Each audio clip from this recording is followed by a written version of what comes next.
Hi, we're Quentin Curious Volumes. My name is James. That's right. It's two in one day. I know what you're thinking. What is he becoming Steve Donahue? No. Let's not get carried away. It's just two. Just two, because I wanted to do another tag, and this is one I've seen a bunch of my friends do. It's the Sods Law tag, and Sods Law is sort of a variant on what Americans sometimes call Murphy's Law. If something can go wrong, it will go wrong. So let's see. So I think this is a UK name for it. Sods Law. S-O. Anyway, so I was tagged. I don't think I was tagged, but maybe I was. I'm gonna do this tag anyway. I don't. There are 9 prompts, and they are: number one, the video you spent the most time on and are most proud of, but is likely to get the least views. Name that video. I don't know. I spent a fair amount of time on an early video that was on the American regional humorist Hardin Tolliver, and I think it got like 14 views. I don't know. I kind of made it for one person. I made it for Hannah of Hannah's Books because she had done a video talking about a project she was planning to read some regional authors, and I commented on it and I said, do you know Hardin Tolliver? She said no. So I made this video to talk about Hardin Tolliver, who was a writer from the early 1800s who lived in Surrey County, North Carolina, and uh, and moved to Alabama. But he wrote these humorous sketches of the some of the hill people, hunters and uh, farmers and traders that lived up in Surrey County when he was growing up there. So not a lot of. I mean, his stuff is long out of print and very politically incorrect, and so it didn't really take off.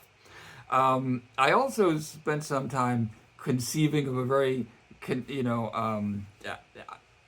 humorous video. I thought, which was um, a uh, a definitive list of videos that were lists of other videos, and it was during the period where Steve Donahue and Michael K. Vaughan and um, I'm sorry that I'm not remembering your name, but I'm picturing you, and I like your channel, and it'll come to me. They were doing these challenges where they would do like the top 10 science fiction movies, and they would all do them in a week. And they would snipe at each other about how stupid the others' lists were. And it was a lot of fun. And so I did one that was like the top 10 or the top 3, top 10 best science fiction movies something like that. Anyway, I thought it was funny. No one watched it. That's fine. Let's see. The opposite to prompt one, the video you threw together off the cuff with minimal work is the one that gets the most views. Name that video. I very quickly threw together some thoughts on reading the classics last month, maybe a month and a half ago, and it was by far the most viewed video I ever had. It was like a 5 minutes of chin scratching and then 10 minutes of making the video, and it got thousands of views, which I almost never get thousands of views. So that was kind of that was that. Okay. Number 4, don't believe the hype. The book you were really excited for and looking forward to that was a letdown for you. I've seen a few people talking about Never Let Me Go lately, and that was one of them. This is a book that was so highly recommended, and won the Booker Prize, and he won the Nobel Prize, and it was a movie. I thought, well, this is gonna be. I kind of knew a bit of the premise, and I was like, well, that sounds super interesting, and I just read through that whole thing, saying, what on earth am I missing? So there you go.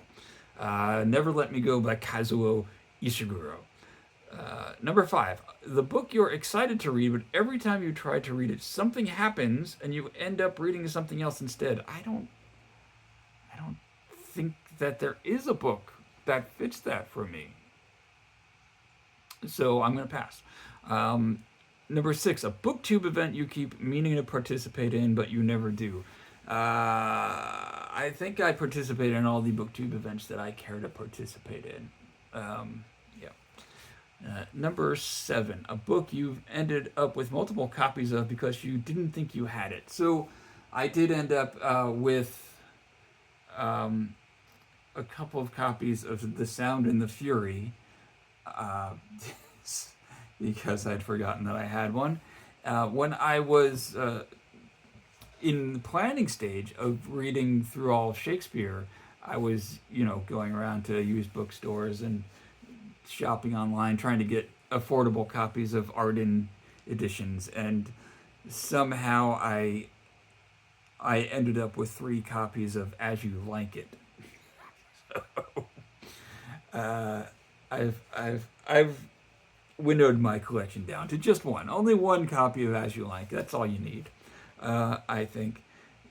So let's see what else. The video you have been trying to get together for the longest time, but you have just never get around to it because of events. Well, you see how much planning I put into my videos. So usually there's not a lot of I'm trying to put this together. Uh, so yeah, I don't think I have an answer for that. I'm passing. Hey, I'm passing another one. Number 9, book you keep trying to buy is never around, or other things thwart your ability to buy it. Oh, like my lack of the funds to buy a Gutenberg Bible. You mean? Why you got to throw that in my face? I mean, come on. I'm just a working man. I'm trying. I'm trying. Uh, I don't know. I buy used books. I don't usually, if I want something, I get it, unless I'm feeling like I need to be thrifty, in one of those rare spells of come on, James, be reasonable, be responsible. So there you go. That's that. Uh, Maybe I've had too much caffeine today, and I'm just coming on here and babbling. But anyway, how are you doing? You reading anything good? That's my tag. Sods Law. Thanks for watching. Bye.